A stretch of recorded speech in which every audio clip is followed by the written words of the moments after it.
Hello everyone and welcome back to Tech Talk 5. So,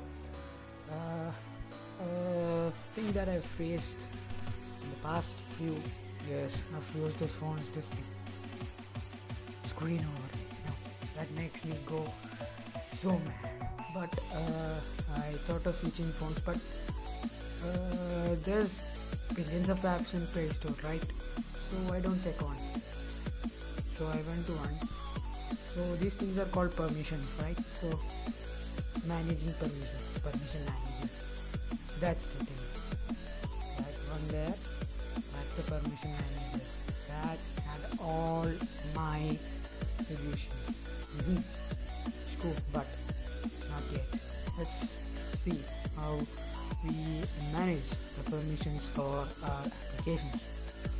First, as soon as you start, you need to provide accessibility to permission manager. That's a permission manager permission. Okay? That you can easily do.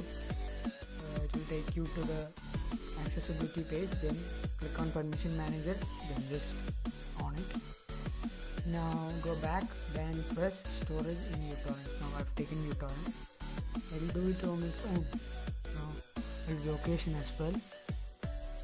It's done. Now for proof, let's go to uTorrent. Right? Voila!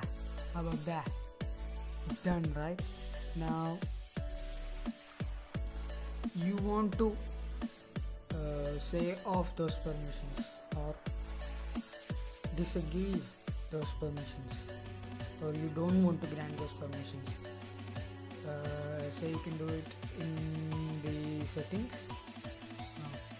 It's in uTorrent and I need to off it. See, screen overlay. This thing has been driving me a lot mad for a lot of time. You can't on it or off it, grant it or ungrant it. Now go to the permission manager. It can off it as well. It can ungrant it, right?